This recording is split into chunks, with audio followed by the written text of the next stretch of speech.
Hey everybody, it's Mr. N here, and we have another example problem we're going to do in our reviewing for the AP Calc test, and this one is on the fundamental theorem of calculus, how it can be presented in a free response problem, and on this one there's no calculator allowed. So let's take a look at what we have, and these are very common type questions that we typically do see on the AP test. So for the first one here, for this one, it says for part A, let's read it first. The graph of the continuous function g, the derivative of the function of f is shown. So this graph is a derivative graph, and it's important for us to understand that because we'll probably be taking the areas under here. The function g is piecewise linear for x between -5 and 5, and g of x equals this 2 times the quantity x minus 6 squared when x is between 5 and 8. So this is a parabola from 5 to 8, and then from -5 to 5, it's just those piecewise linear. So let's see if we could do this first just to help us out. Since we know we're going to be solving, and if I take a look at the first one, if f of 2 equals 4, what's the value of f of -5 right here? Well, this is telling me that I'm going to need to find some areas. So let's just make this a little bit easier and go ahead and find some areas first to make our calculations go a little bit smoother. So for the first one right here, let's break this up like that and find the area under that, and that's going to be 2 by 1, 2, 3, 4. So this is going to be 8, but it's below the axis, so we're going to say it's -8. This next one is a triangle with a base of 1 and a height of 1, 2, 3, 4. So half of that would be -2. Then we've got 0 right here because it's flat on the axis, and then I can break this other part up over here and find these areas. So this would be the square in here would be 4, so this triangle would be 2, and it's above the axis, so it's positive. This is going to be 3 by 2, so that's 6, and now this one is going to be the hard one, finding the areas under here, but let's just hold off on that because we're given an equation, so I can take the integral here when I need to. All right, so let's take a look at what we got. For part 1, it says that we have to find the value of f of -5. Well, remember, when they're asking us something like this, and they're giving us this initial value right here, let's do another color. So this is the initial, and then this is the change. So the total is going to be our initial plus our change. Our initial is going to be the f of 2 value, and then the change on this will be, let's move it over a little bit, the change on this will be whatever the integral from f of -5, and my starting point here is 2 because that's what they're giving us. So from 2 to -5 of g of x dx. Well, that's going to end up being f of 2, and then I'm going to say minus from -5 to 2, like that. Okay, so I flip the integral so that I can go in a positive direction. So over here, f of 2 they give me as 4, and then the integral from -5 right here to 2 right there, we're taking a look at that, is just these areas. So this is -8 plus the -2 plus the 2. So be careful here, I put a plus when it should be the minus. So this will be minus this integral, and this we said was going to be -8 plus -2 because it's the area under the curve plus the 2. This comes out to be 4 plus 8, which is 12. All right, moving on to the next one. In part B, it says evaluate the integral from 2 to 8 of g of x dx. So I'm going to kind of squeeze this to make it a little bit smaller so we can kind of take a look at the graph as we do this problem. Let's see if we can move this over a little bit. All right, so over here, negative from 2 to 8, this is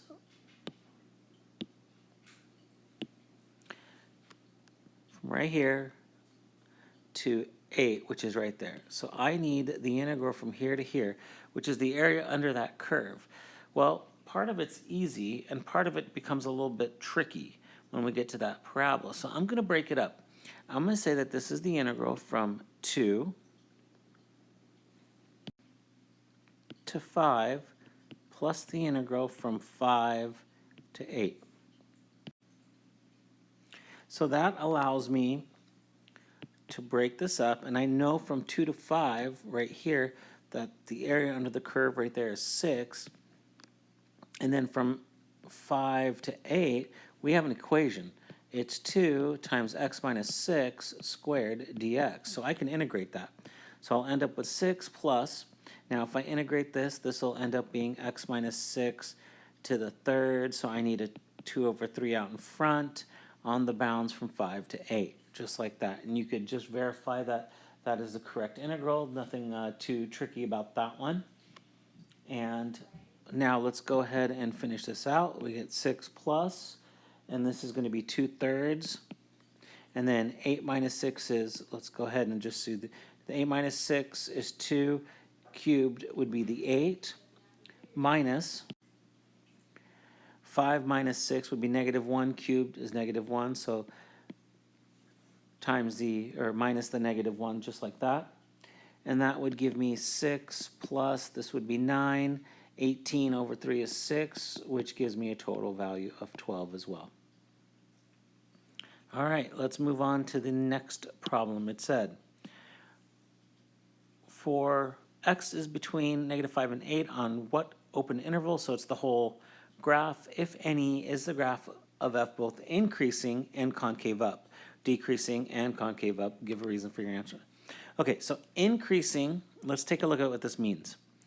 If I have this increasing, this means f prime is greater than 0, which means g is greater than 0, because g is f prime. Concave up, that's f double prime, which means g prime greater than 0. So you can put these on a number line and examine them, or you could just take a look at the graph. Either way, if I use the number line method, I would have to find all the critical points and test it that way. So I'll show it to you both ways. First, let's just do it reasoning way. Okay, so I want increasing. For increasing, I'm looking for g to be greater than 0, which means I want the graph to be above the axes that I'm looking at, the g graph. And I want concave up. That means I need g prime to be greater than 0, so I'm looking for the slope to be positive. So I'm looking, where is it above the axes and where is the slope positive? So let's take a look at the graph. We're going to do it intuitively, and then I'm going to show you the number line way, because the number line way works great if we're just have numbers and not a graph. So you need to make sure you understand it both ways. Over here. Okay, so I'm looking, where is this above the axes and positive slopes? Not here, this is all below the axes. But starting at 0 to 2, right here, I'm above the axes and I have a positive slope. I can't say 2 to 6, right? I can't say 2 to 5 right in here, because this is a horizontal slope, and that's 0. So the only spot right now I can say is from 0 to 2. It's above the axes and I have a positive slope. Where else is it above the axes and a positive slope? Right here, from 6 to 8. That's above the axes with a positive slope as well. So those are the two spots where the graph is above the axes and a positive slope. So we said that was from 0 less than x less than 2, union, or you could use the word and, it's okay, from 6 less than x less than 8. So x between 6 and 8, and x between 0 and 2. And my reasoning right here, because we want g to be greater than 0, and we want it to be concave up, which means g prime is greater. So those are the reasoning for your answer. Okay, let's do the next one. For the next one, it's saying, where is it? let's go back to this color over here. Where is it decreasing and concave up? Well, decreasing means G is less than 0, so I'm looking for it below the axes. And concave up means G prime greater than 0, so I need the slope to be positive. So now we're coming back up here. I'm looking for it to be below the axes with a positive slope. Looking at our graph, this is the only spot where it's below the axes. That's the only spot where it has a positive slope. That's from -3 to -2. And the reasoning is this is what this means. Decreasing means that it's below the axes. Concave up means G prime has a positive slope. So that's what we're looking for, and that's the reasoning. So we can write this in, and this would be between -3 and -2. Now let me show you the number line method, because it'll come in handy if you weren't given a graph and you were just given some numbers.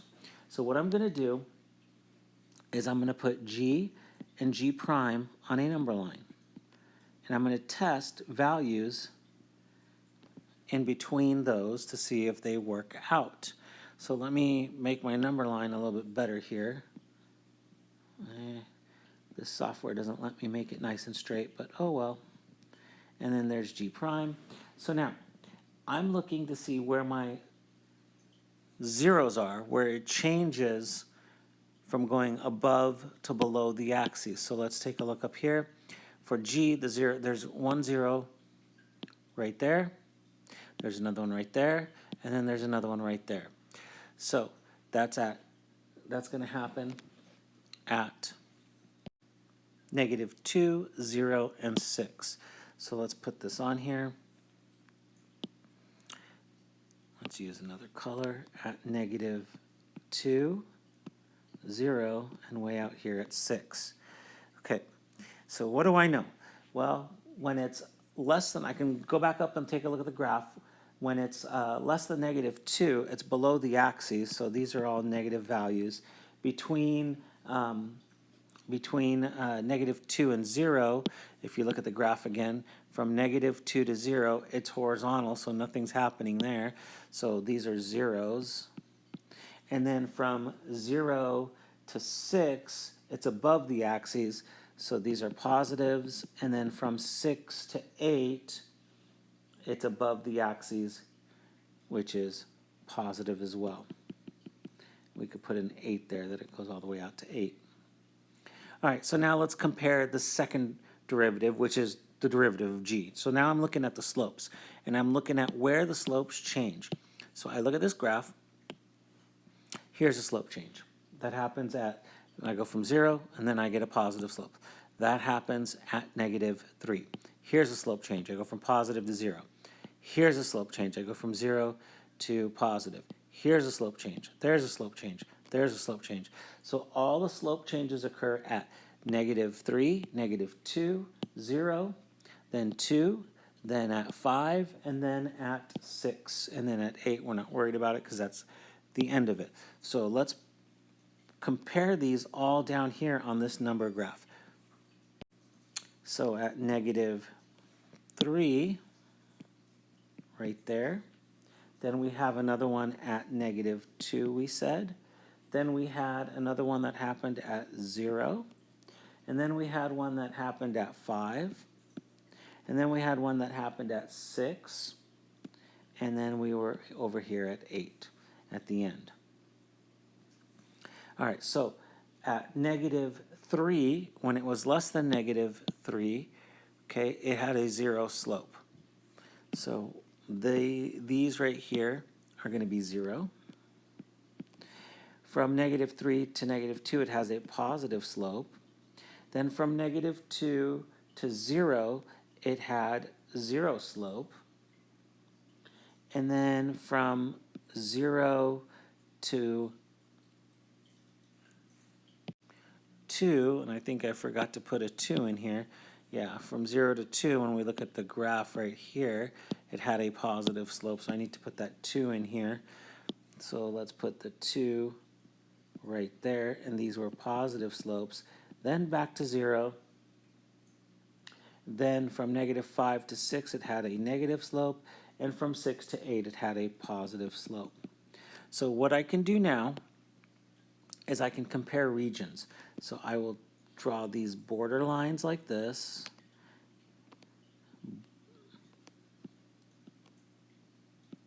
And this method will help you, again, if you don't have a graph and you're just dealing with the numbers. So if you're looking for it to be increasing and concave up, you want both to be positive. What region are they both positive? Well, let me change a color here so I can highlight it for you a little bit better.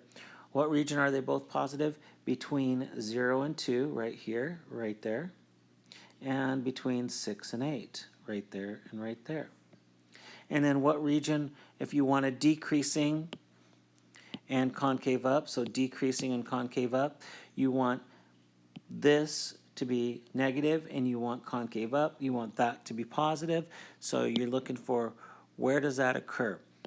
Where do you have one positive and the other one negative? So let me change a color here. We can show you a little bit better. And we said we wanted positive and a negative, so that would be right here, or negative, sorry, below the axes and above. So that would be right in that spot right there. Here we have a negative, there we have positive, and that's between -3 and 2. Again, this one's easier because the graph is easy to look at and determine it, but if you didn't have the numbers, this method probably would suit you a little bit better.